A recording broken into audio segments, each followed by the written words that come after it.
Things just keep getting worse for Joe Biden. The president has lots of challenges, as we all know, but probably his most significant political challenge is that he can't speak very well. In politics, you need to speak. That's how you do politics. Biden used to speak pretty well, just fine, but now he's old and senile, and he doesn't speak very well. And he's blaming it on a childhood stutter that disappeared for 70 years, but we all know the problem is just that he's lost a step. So this is a problem for him, but it is not insurmountable. From the 2020 campaign up until now, Joe Biden has generally avoided speaking. He's avoided taking questions from the press. He's had everything laid out in the teleprompter. Even that doesn't help him very much. He's let his press secretary, Jen Psaki, do the talking for him. It's worked out about as well as could be expected. Now, Jen Psaki has left that job. Karine Jean-Pierre is in. And it turns out the new girl has the same problem that Joe Biden has. The president's Twitter account posted the other day, "You want to bring down inflation, let's make sure the wealthiest corporations pay their fair share." How does raising taxes on corporations reduce inflation? Are you talking about a specific tweet? He tweeted, "You want to bring down inflation, let's make sure the wealthiest corporations pay their fair share." Look, we have talked about this past year about making sure that the wealthiest among us are paying their fair share. And that is important to do, and that is something that the president has been working on every day when we talk about inflation and lowering costs. And so it's very important that as we're seeing costs rise, as we're talking about how to build a America that's safe, that's equal for everyone, and doesn't leave everyone behind. That is an important part of that as well. If Charlie Kelly from It's Always Sunny in Philadelphia were trying to answer this question, he would not have been less coherent than Karine Jean-Pierre here. This is so embarrassing. It's embarrassing on so many levels. One, she's completely unprepared. She didn't even know about this tweet that Joe Biden sent, which obviously is going to come up because it was such an opening for the conservatives. The way we're going to bring down inflation is by raising the taxes on corporations. There is almost no connection whatsoever between raising taxes on corporations and inflation. These are completely separate issues. So not only was she unprepared, she didn't know what the tweet was going to be referenced, but second, she didn't have an answer. She actually just said, she goes, "Oh yes, well, we raising taxes on corporations is something that we have talked about because we want to raise taxes on corporations, and so and filibuster and bird law, and it's like a sketch from Always Sunny." It's a long answer. I have to play you the rest of it. But how does raising taxes on corporations lower the cost of gas, the cost of a used car, the cost of food for everyday Americans? So look, I think we encourage those who have done very well, right? Especially those who care about climate change, to support a fair tax code that doesn't charge manufacturers, workers, cops, builders a higher percentage of their earnings, that the most fortunate people in our nation, and not let that stand in the way of reducing energy costs and fighting this existential problem, if you think about that as an example. And to support basic collective bargaining rights as well, right? That's also important. But look, it is, without having a fair tax code, which is what I'm talking about, then like manufacturing workers, cops, it's not fair for them to have to pay higher taxes than the folks who are not paying taxes at all. Karine, we're going to just try it again. How does this one thing, raising taxes on corporations, how does that have anything to do with the totally unrelated different thing? Climate change, workers, babies, freedom, equality, unions. Are you glitching out? Is there a bug in your system somehow? Absolutely pathetic, cringe-inducing. I almost feel bad for her, except that this is her job. When she was hired, when Karine Jean-Pierre was hired, Jen Psaki said that Karine was a great choice because she's a black lesbian. That was the first thing Jen Psaki said. She said, "It's so great that Karine got this job because she's a black lesbian." And for some reason, it's really important that a black lesbian serve as press secretary. Couldn't tell you why. Now, of course, I nothing against black lesbians, more power to black lesbians. It would seem to me that before the White House offered her the job of presidential spokesman, they might have considered making sure that the woman could actually speak. This is a perfect encapsulation of the Democrats' most pressing challenge today. They have no idea what their message is. I'm Michael Knowles. This is The Michael Knowles Show.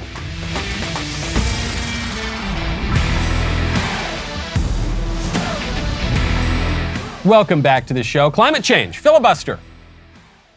Workers, unions, I don't know. I've got a lot more to say, actually, than Karine Jean-Pierre does. My favorite comment yesterday is from #Nostradamus, who says, Joe Biden says, I'm trying to carefully say this because he's trying to remember what they told him to say. That's true. Yesterday, when we played that clip of Joe Biden launching this new phrase into the culture, ultra MAGA, when he was trying to drop this phrase, he took a moment, he took a beat, and he said, well, the problem is these, hold on, I want to say this carefully, ultra MAGA Republicans. That he actually was doing exactly what you're describing. He was taking a beat there because he knew that he had to drop this line, and it was focus grouped for 6 months, and this was going to be the new Democrat slogan, and he couldn't quite remember it because he's not so fast on his feet. I sort of excuse the 80-year-old president who was never the brightest bulb in the pack for having that little mental pause there. I really don't excuse the young press secretary who's supposed to be much better at this, all right? If you want something done right, sometimes you got to do it yourself, which is why you got to check out Rock Auto. Right now, go to rockauto.com, write Knowles in their How Did You Hear About Us box. There is a very good chance that whatever car or truck or minivan you drive has appreciated considerably over the last year. Well, make sure you take care of that vehicle. You got to go to rockauto.com. Instead of going to the brick and mortar store, waiting online, you get up to the front, they don't have the part, there's just too many parts to stock, and then you wait, you drive back, you waste all your time, you pay a lot of extra money. Go to rockauto.com. These guys are the real deal. They're totally reliable. They have been on this show, big supporters of this show, basically from day one. Okay, so I love them for that already. And then their reliability and their loyalty supporting us, you see that same reliability and loyalty supporting auto parts customers online for 20 years. They've got a super easy to navigate catalog. The website's so simple to use, even I can do it. They've got the same prices for pros and do-it-yourselfers. They don't have any gimmicks or anything like that. Go to rockauto.com for your auto parts. Write Knowles, Knowles, in their How Did You Hear About Us box so they know that we sent you. Also, by the way, check out Jonathan Isaac's new book, Why I Stand, published with Daily Wire Books. You know Daily Wire is taking over every single industry in the entire country. Well, we got this great book with Jonathan Isaac. It's got important messages about faith, about courage, that everyone can benefit from. So go check out Jonathan Isaac's book today. You can order it wherever great books are sold. The Democrats cannot stay on message. They don't get it. Eric Swalwell just proved this. You remember Eric Swalwell? He's best known for his incontinence on a CNN camera and for dropping out very, very early of the 2020 presidential primary and for sleeping with a Chinese spy. Eric Swalwell tweeted out yesterday in an attempt to exploit the Buffalo Massacre, the shooting that took place over the weekend. He wanted to exploit it for his own political purposes. And so he tweeted out, quote, "My 4-year-old just FaceTimed to ask what I'm doing to help the people of Buffalo. And why did the bad man do this? Absolutely gutting. This cannot be his normal." I guess there's a typo there. "It's time to ban assault weapons. #end gun violence." Never mind for a second that Swalwell is using such a deeply insincere and ridiculous tweet format. People make fun of this. They say, my 3-year-old just called me and he asked me, "Daddy, how do we reconcile deontological and consequentialist ethics?" And I said, son, I don't know. And then everyone in the TSA line applauded. My 18-month-old baby just texted me and he said, "Daddy, how do we resolve the Riemann hypothesis?" And I said, "I don't know, Sonny. Let me go visit your Princeton math class." And then everyone at Harvard applauded. And this is the kind of format that everyone makes fun of. It's become a meme. And Eric Swalwell sent this out sincerely, as though his 4-year-old was FaceTiming him and asking him about these things. But even worse for Swalwell, he's not on message. He doesn't realize that while, of course, the Democrats are exploiting the mass shooting to advance their own political agenda, they're not doing it on gun control right now. The way that the Democrats are exploiting the tragedy is to try to incite a race war. The way that the Democrats are currently exploiting the tragedy is to try to get Tucker Carlson fired. That's what they are going to get to gun control. That is going to happen, but they're not on it yet. And so Swalwell, he's not even on the right moment of the messaging, of the propaganda, of the way that the Democrats are exploiting this tragedy. Really embarrassing, though not surprising. Eric Swalwell is not ready for prime time. Megyn Kelly, our friend Megyn Kelly, just threw her hands in the air. She was so furious at the way that the Democrats had been exploiting this tragedy. She asked a simple question. She said, hey, before all the political maneuvering, can we just take a couple minutes to mourn? Some in the media have been quick to point fingers and even place blame on our friend and very popular Fox News host Tucker Carlson. It's outrageous. It's wrong, both factually and morally. Why do we have to go to that place immediately on these stories? Why can't we spend 2 minutes mourning the people who are dead and trying to understand that we have insane people in this country? We have lunatics. It's a huge country. We're not going to be able to get rid of them all. It infuriates me. People have to inject their politics into everything. And this guy had a racist manifesto. There's no question. That doesn't make it Tucker Carlson's fault. Just stop it. Just stop it. Megyn is so good at these sorts of stories, at telling these stories, especially with this kind of level of tragedy to it and really conveying what happened and who these people were. And she's really, really good at that. But in answer to her question, can't we take 2 minutes to? No, we can't. We can't. The Democrats will not let us do that. The reason that we can't just take 2 minutes to mourn before this becomes political is because the only reason that the media are having us talk about this at all is to attack conservatives. That's the whole point. Now, when you want to protect yourself and your home and your family, you got to check out Ring. Right now, go to ring.com/Knowles. When it comes to home security, are you an amateur or are you a pro? Now, you know I love Ring's video doorbell. You can see and speak to whoever is at your door, wherever you are, in the home, outside the home. You know I love that. You know I love Ring Alarm. This is that award-winning home security system. Lets you control for freeze, fire, flood, say that 5 times fast, the bad guys. You can protect your home wherever you are, whether you're in the home, outside the home. But have you gone pro? Because Ring Alarm Pro is being hailed by CNET as a giant leap for home security. When you go pro, you protect not just your physical home, but your digital home, your virtual home. It includes protection for your Wi-Fi network. You live so much of your life online. You got to protect. You can't just protect the brick and mortar. You got to protect the virtual life too. I love Ring. Truly, it makes me feel much safer, much better, whether I'm at home, whether sweet little Lisa and the baby are at home, whether we're all on vacation. Go to ring.com/Knowles. That's ring.com/Knowles. Be like me. Go pro. Become a pro. Ring.com/Knowles. Megyn Kelly says, can't we just mourn for 2 minutes before we politicize a tragedy like the shooting in Buffalo?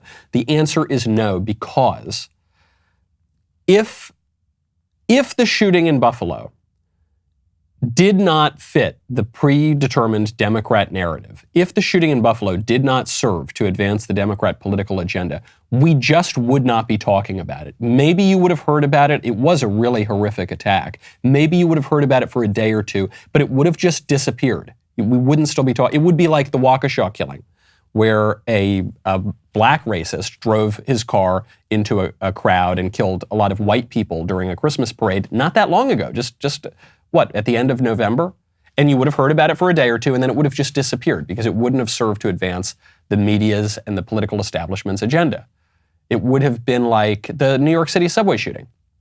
The New York City subway shooting was a black racist who went down there and shot lots and lots of people. So over 20 people, I think, were injured in that shooting. But it was a news story for a day or two, and then it just disappeared. Had the shooter been white, it would have been a news story until today. It would have been a news story for 6 months. Same goes for Waukesha. So in just a very technical answer to Megyn's question, no, you won't get the 2 minutes to mourn. We wouldn't be talking about it. It's sick. It's sick, and it's really sad that this is the way the media worked. But the only reason that this is in the news, it's not the human tragedy. It's not the sorrow that everyone feels for the victims' families and for the victims themselves. It's not the anger that people feel at the shooter. It is solely to be used as a cudgel to attack the political opponents of the media and of the political class. There are really big shootings, really awful crimes committed all of the time that you will never hear of. They might not be quite the gruesome scale of what happened in Buffalo, but some of them can be pretty close. Did you hear about the story of, this was just a few months ago, in Los Angeles, of a woman celebrating her birthday being targeted and killed in an ambush where at least 4 people were killed. I think more people were shot. This woman's family, it was a birthday party, and just all gunned down, right? I guarantee you never heard of that story, because that doesn't advance a political agenda. Did you hear of the story? This one was crazy. This happened in Milwaukee just a few days ago, I think. The press release came out on May 13th. It's May 17th right now, where how many people? That's 16 people were shot. 16 people shot, and then, maybe even more than that. It was a mass shooting in Milwaukee. You didn't hear about that. Of course you didn't hear about that. Doesn't advance a political agenda. So that's what this is about. And if you want to understand the national conversation and all the calls that are coming from Washington, you need to recognize that the only stories that will ever even get past the threshold to become a topic of national conversation are the ones that permit the establishment to attack conservatives. So they're going after the Tucker Carlson in particular now, but Republicans generally. After the media have determined that the story advances their agenda, then you get Joe Biden going in and saying, okay, I'm going to go to Buffalo. He wouldn't go to Waukesha. He said it required too many presidential assets. There's no way he could make it to talk to the victims and the victims' families, but he can go to Buffalo because Waukesha doesn't help him politically and Buffalo does help him politically. Then after you get the political establishment going in and defending it, then you get the court jester conservatives. Enter Liz Cheney right on cue. Liz Cheney tweets out, quote, "The House GOP leadership has enabled white nationalism, white supremacy, and anti-Semitism. History has taught us that what begins with words ends in far worse. GOP leaders must renounce and reject these views and those who hold them." So notice, Liz Cheney is not saying, let's pray for the victims. Liz Cheney is not doing anything to help the victims' families in Buffalo. She's not doing anything productive. She is just doing exactly what the media and the Democrat political establishment are doing, namely exploiting a tragedy to attack her political opponents. And her political opponents are the Republicans. Even though she's got an R next to her name, she's not really a conservative. She's not really a Republican. She is a court jester conservative. Her job is to pretend to be a conservative, to pretend to put up opposition, but then on every crucial matter to cave to the dominant liberal establishment. That's her whole utility. That's her whole point. She's just there to legitimize the liberals and the Democrats. Her real opponents, her real enemies are the Republicans. And specifically now, they're all going after Tucker Carlson. The current narrative, the current message is that Tucker Carlson has spread what they now dubbed the Great Replacement conspiracy theory. And by Tucker Carlson embracing the Great Replacement conspiracy theory, he is responsible for the killing in Buffalo. That's the narrative, and it's being advanced by Democrats, it's being advanced by the media, but I repeat myself, and it's being advanced by Liz Cheney, but I repeat myself again. What is the Great Replacement conspiracy theory? The Great Replacement conspiracy theory, so-called, is that Democrats use immigration policy to change the American demographics and increase their political power. That's the grand conspiracy theory, and if it doesn't sound like a conspiracy theory, it obviously is not. Democrats have bragged about this for many years. For most of my life, for my entire adult life, Democrats have printed article after article saying Republicans are demographically doomed. Immigration is going to kill the Republicans because the Republicans rely disproportionately on the votes of white men. And so as the white percentage of the population decreases, then Republicans' electoral power is going to decrease. And this means, Democrats are going to be in power forever. It's not just the New York Times that has supported this, though they have. It's not just MSNBC, CNN. It's not just all the liberal media that have embraced this theory. Joe Biden himself embraced this theory not so long ago. So there's a second thing in that black box. an unrelenting stream of immigration, non-stop. Folks like me who were Caucasian of European descent, for the first time in 2017, will be in an absolute minority in the United States of America. Absolute minority.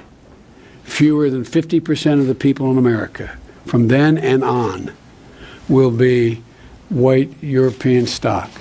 That's not a bad thing. That's a source of our strength.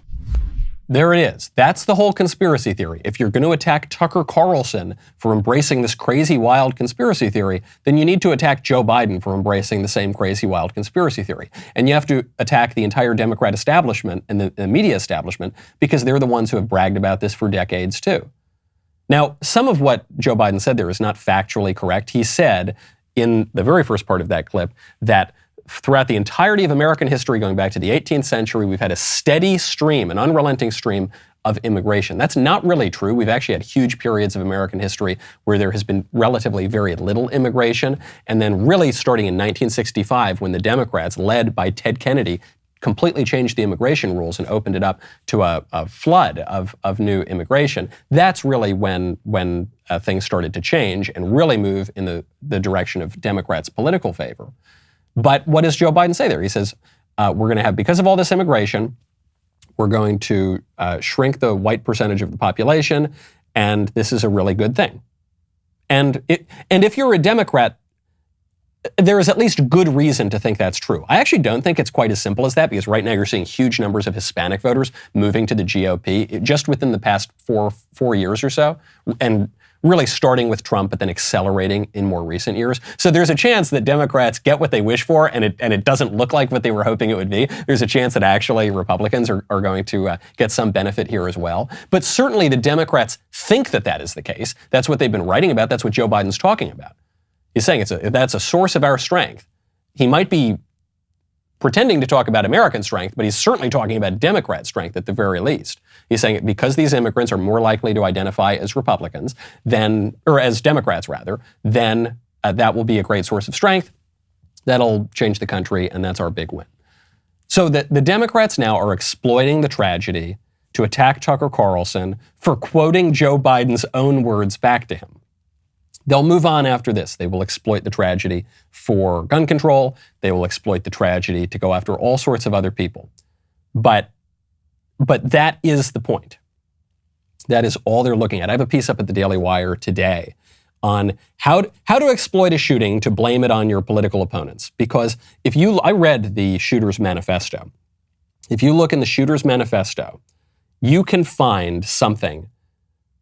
So you can find a line to make it seem as though the shooter was on the other side.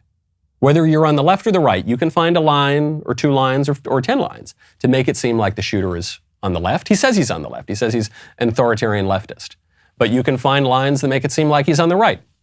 He said he's moved much further to the right. You can find all of these lines.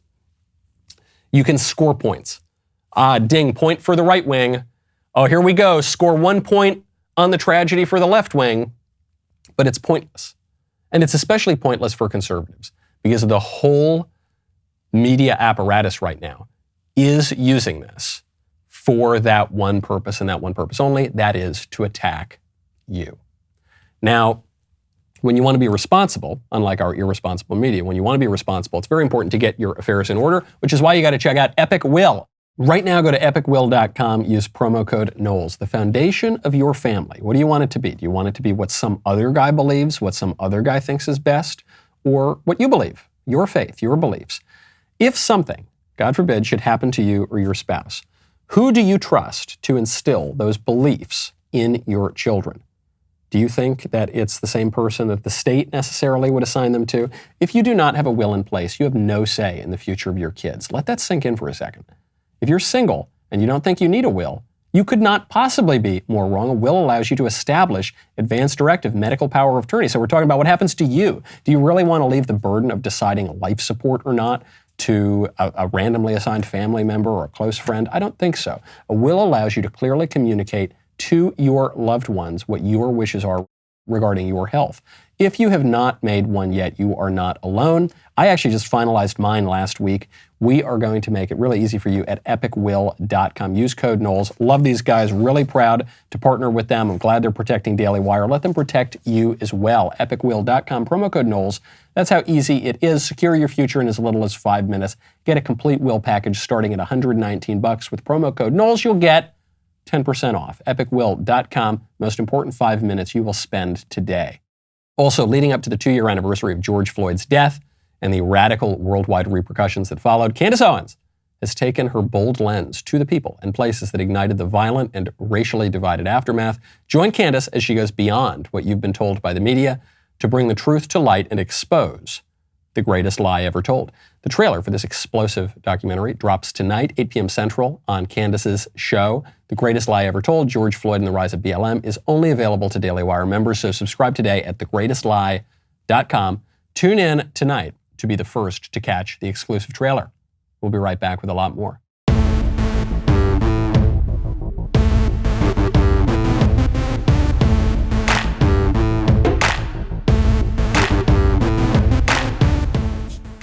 The future of the GOP is playing out in Pennsylvania right now.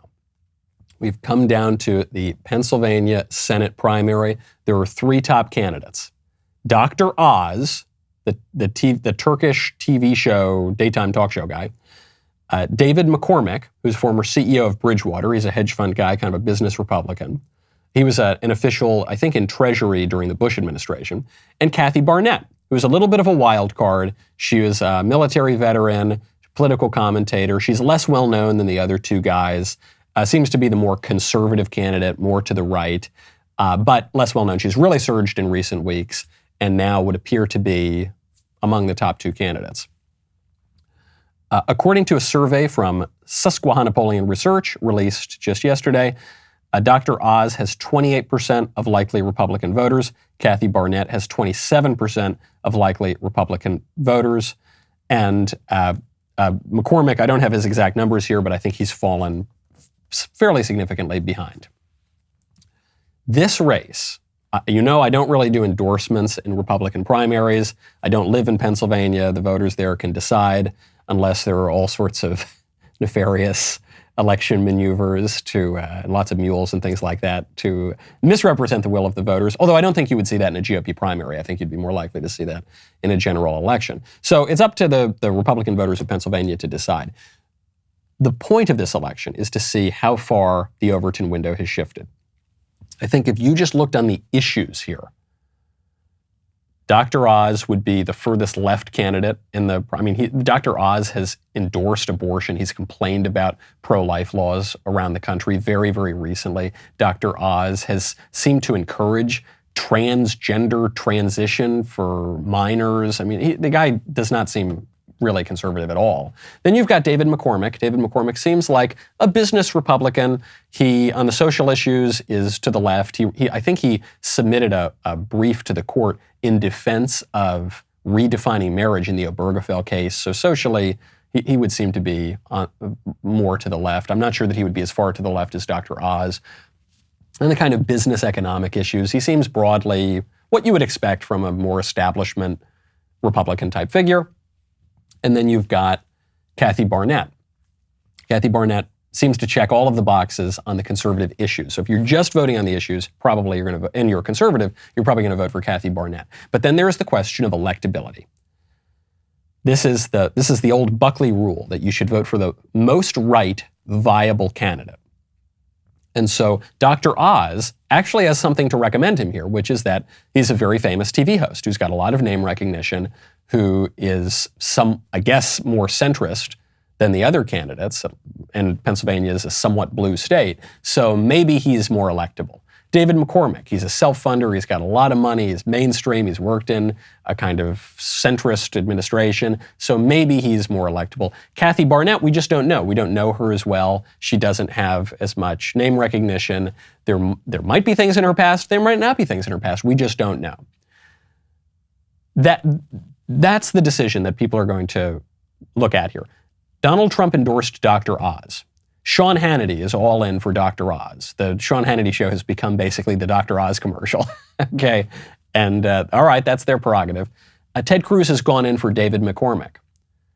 And this was before the Kathy Barnett surge, but Cruz seems to be for McCormick. Kurt Schlichter, who's a pretty rock-ribbed conservative columnist, Kurt just went in, he said, look, I'm not saying McCormick's the most conservative guy, but he's a guy who can win. I don't think Kathy Barnett can win in the general. McCormick, I think, can, so I'm in for David McCormick. I interviewed Kathy Barnett. The interview came out on Sunday. She's a very, very impressive candidate as far as I can tell. Whether or not she's electable in a general, I just don't know. I just don't know. I'm not as familiar with the voters of Pennsylvania. I'm not as familiar with those dynamics now. The voters know her better than I do because she's been going door to door for many months. That is what's playing out. And we're going to get an answer very, very soon.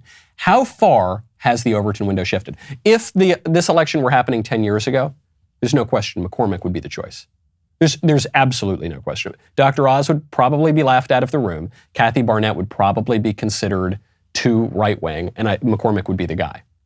But things have changed a lot. And if it were 20 years ago, there's no question McCormick would be the guy. And maybe he still would be today.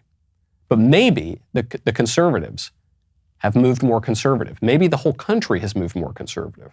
Maybe Kathy Barnett is there. That's what we're watching. Frankly, it's more interesting to me even than the individual candidates and who gets to win. It's where is the country moving? Where is the momentum?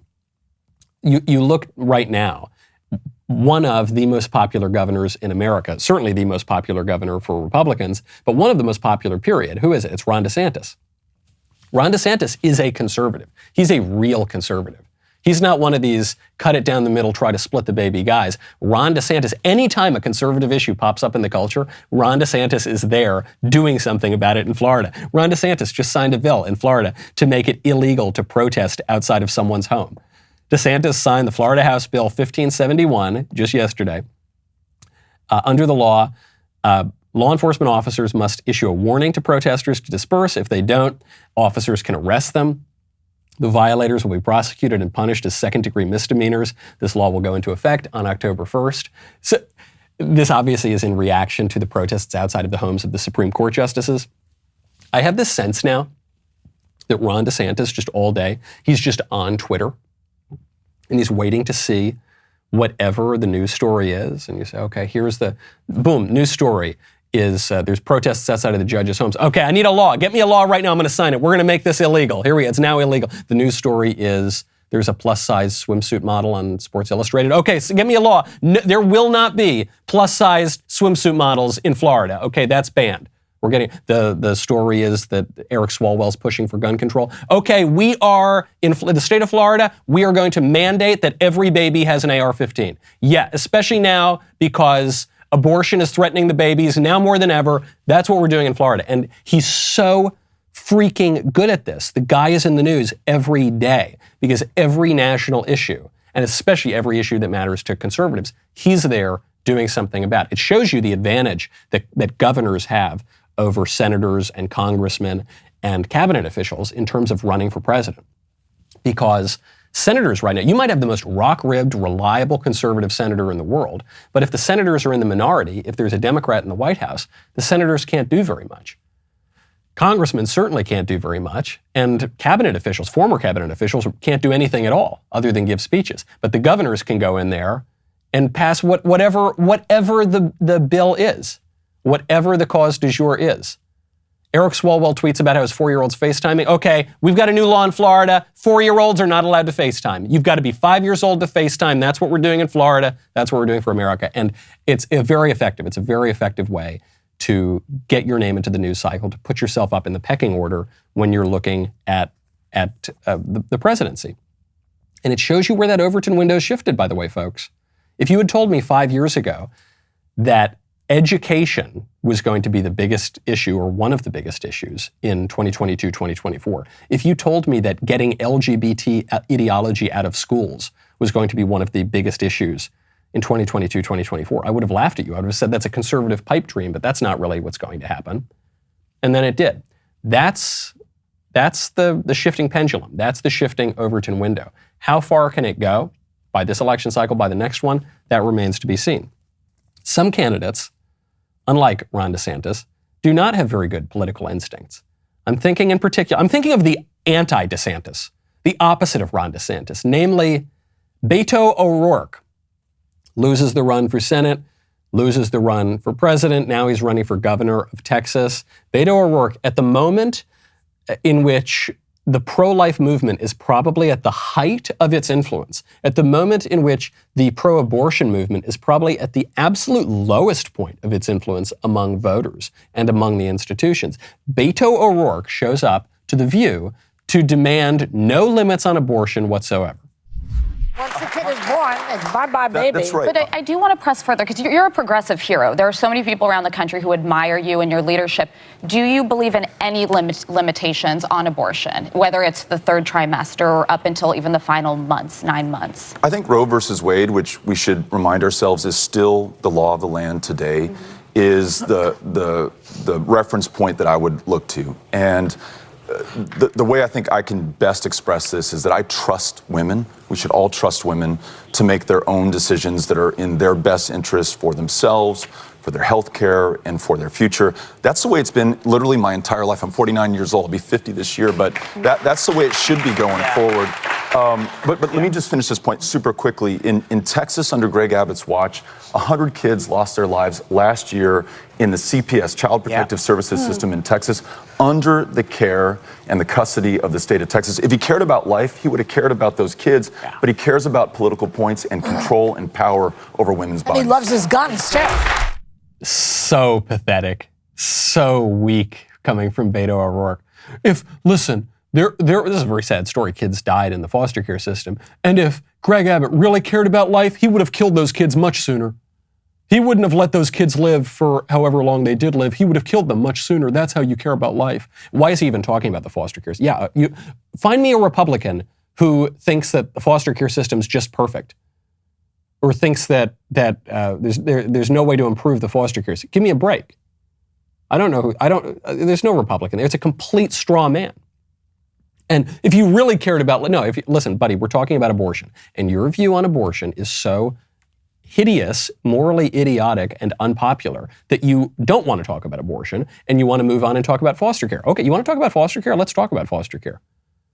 I would love to reform the foster care system. I would love to make it easier for parents to adopt and less expensive for parents to adopt in this country. I would love to make it harder for parents to get divorced in this country. I would love to do all sorts of things that would help families in America. I would love to change aspects of our industrial policy. I would love to change aspects of our trade policy to make it easier to form families. I would love to do all sorts of stuff. If you want to have, you don't want to have that conversation. Now you're talking about guns for some reason, Joy Behar, and we need to talk about guns. No, those are totally separate issues. I'm happy to talk about guns too. But you're all running away from the issue of abortion because you know that your position on it, namely that you should be able to kill a baby 1 minute before he's born, is extremely unpopular and obviously evil and wrong. So they keep trying to shift the goalposts. This guy does not have good instincts. Whenever Beto O'Rourke issues an opinion on something, if you are an aspiring politician, if you want to be effective in the political square, do the opposite, okay? It's just, even regardless of what you think, it is a good bet that whatever Beto O'Rourke thinks, the opposite is going to be more politically effective. Turning now from a terrible show to a good show, from The View to the Joe Rogan show. Joe Rogan expressed last week, I meant to get to it last week, we can get to it now, his view on the abortion issue. And I think his view is actually where a lot of Americans are on the issue. Joe Rogan's view is, I'm for a woman's right to choose, but. It's just, I just don't like, I don't like people telling other people what they can and can't do, but it gets weird when the baby gets like 6 months old. It gets weird when they're really, really pregnant, because in some states, for the longest, I don't know what the rules are now, but I know that some states had late-term abortions, and sometimes you need one for medical reasons, right? Like the woman could die if she gives birth. Like it's a decision that people have to make. Well, if you look back, what was your favorite part of being a fetus? Well, what was your favorite part of being 3? Should I be able to shoot you at 3 because I don't want to take care of you anymore? It's one of those things. It's like, I am 100% for a woman's right to choose. But as a human being, just a person observing things, there's a big difference between a little clump of cells and a fetus with an eyeball and a beating heart. And for anybody to pretend there's not, you're not doing any But argument. where do you draw the line? Right, where do you draw the line? Yeah, that's the question. So Joe's view here is totally understandable. I think it's probably the majority view in America. It also is the least coherent view. So I think the pro-life view and even the pro-abortion view, the pro-life view, which is if human life has worth at all, it has worth from the very beginning and we should defend it. That makes sense. The pro-abortion view, the really honest pro-abortion view, which is, yes, obviously the baby is a baby, obviously the baby is a human, but we want women to have maximal bodily autonomy, and in order for women to have the same degree of bodily autonomy as men, they need to be able to kill their kids. That's the view popularized by Naomi Wolf. It's the view popularized by that girl who came on my show last week. That view, I think it's ghastly, I think it's evil, but I understand it. Joe's view it makes less sense, but I can understand why people come along to it, which is, look, I don't want to tell women what to do. I want women to be able to do whatever they want to do, but come on, it's at a certain point, it's obviously a baby, right? And it's obviously wrong to kill babies. And when his guest makes that glib joke, what was your favorite part about being a fetus? Joe mocks him for it. He says, oh, ha, ha, ha. I don't know. What was your favorite part about being 3? Should you be like, give me a break, man. Do you remember being 2? Come on. That's such a weak argument. But then Joe says, well, there's a huge difference between a clump of cells and a 6-month-old baby in the womb. But there isn't a total difference, actually. Either the baby, I think the big differences here, the big distinguishing features are you alive or are you a human? I think those are, the difference between alive and not alive, the difference between human and not human are much bigger differences than, say, the difference between having fully formed hands and not fully formed hands, between having fully formed eyeballs and not fully formed eyeballs. Those seem to me, they're differences, but those are much more superficial differences than are you alive or are you not alive? Are you human or are you not human? Joe is so close. He's so on the right track here, and he realizes that the pro-abortion propaganda is BS. Now the only question for him, and really, I think he so expresses popular views that it's a question for all of America, is, are you going to go all the way with your correct moral intuitions? Are you going to follow them to their logical conclusion? The difference between a conspiracy theory and the truth these days is 6 to 9 months. I think we've agreed, right? So what were the conspiracy theories? Actually, COVID-19 did not arise in nature, but probably had something to do with a laboratory and public health funding. And that was a crazy conspiracy theory. Oh, no, wait, no, it turns out it's true. Actually, the COVID vaccines, they might have some negative side effects, and they might, no, that's a crazy conspiracy theory. Okay, it's true. The COVID vaccines, they might affect a woman's menstrual cycle. That's not true. It's scientifically impossible. It's a total conspiracy theory. Oh, okay. Well, no, never mind. That actually is true. I'm just focusing on the conspiracy theories of the last 3 years. Conspiracy theory. There might have been some shenanigans in the 2020 election. No, that's crazy. Actually, look at Pennsylvania. Look at Georgia. Okay, right. Lots of conspiracy theories turn out. So the craziest one, though, and I think I heard Alex Jones talking about this some years ago, but I've heard other people talk about it. They said that older, wealthy, elite people are going to prolong their lives by consuming the blood and the vital liquids of young people. It's something out of a horror movie, right? It's something out of a sci-fi dystopian. That's so crazy. That's never going to, oh my goodness, there's the headline. Youth transplants really can slow the aging process. This is from The Telegraph. Stanford scientists find infusions of cerebrospinal fluid can regenerate the brain's memory center and may help to rejuvenate elderly bodies. They even acknowledge, they say, harvesting the blood and body parts of the young in the hope of achieving immortality has long been a familiar trope in horror novels and conspiracy theories. But as macabre as that sounds, science is beginning to discover that youth process really can slow down the aging process. The fountain of youth, it seems, is youth itself. And so these researchers at Stanford are looking at how if we just harvest the young and then old people who are afraid of death just take the vital, life-giving fluids of the young and just inject them into their own desiccated bodies, that they might get to live a little bit longer. This seems like a bad idea. Doesn't this seem like a bad idea? I think it does. This is because of a delusion that elites have had since the dawn of time, and every generation that comes up with it thinks it's brand new, which is, hey, maybe we can conquer death ourselves. Now, I, being a Christian, believe that death has already been conquered in an eternal way by Jesus Christ on the cross. That's not good enough for the libs. That's not good enough for some elites throughout history, even before there was such a thing as liberalism, who don't want to face a bodily death, who want to just live in this world, forget the life of the world to come, forget the eternity, forget in the bosom of Abraham, forget, the beatific vision. No, they just want to live in this world forever. And they're so afraid of the lights going out that they're always looking for the fountain of youth. They're always looking for some magic elixir. They're looking for radical life extension. You see the Silicon Valley types talking about this all the time today. And it's just as silly today as when the pharaohs were doing it.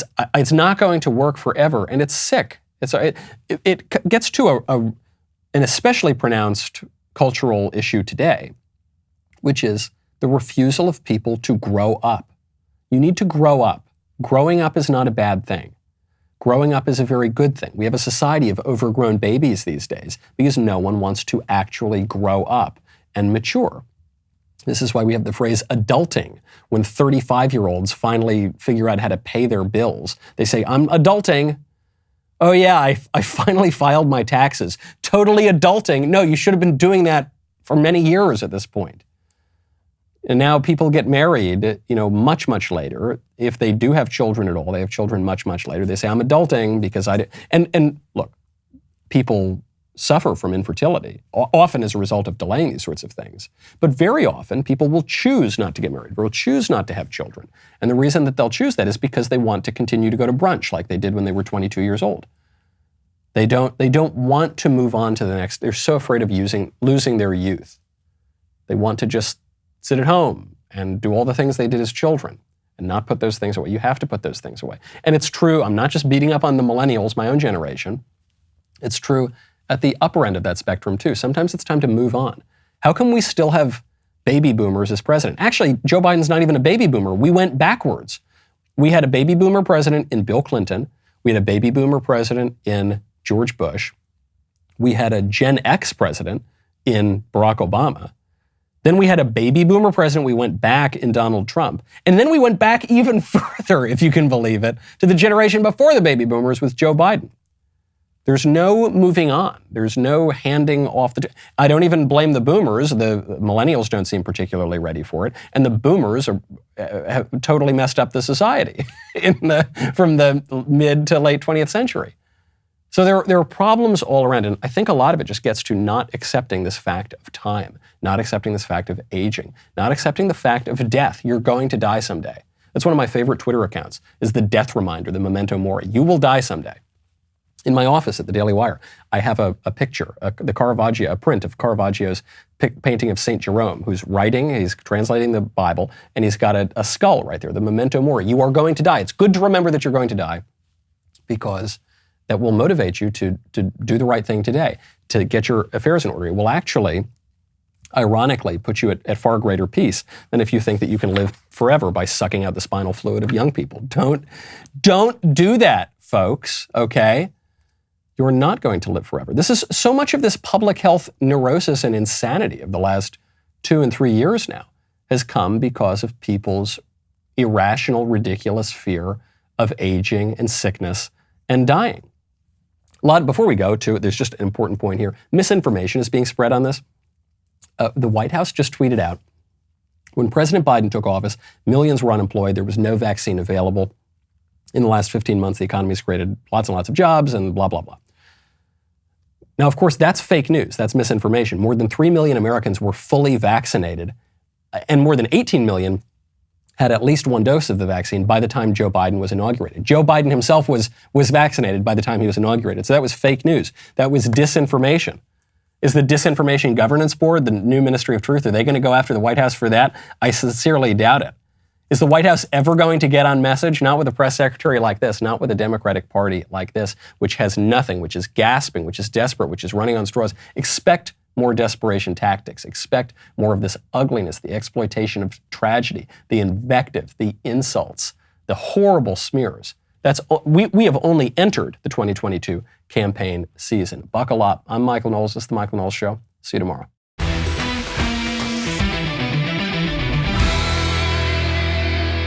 The Michael Knowles Show is produced by Ben Davies. Executive producer, Jeremy Boring. Supervising producer, Mathis Glover. Production manager, Pavel Vidovsky.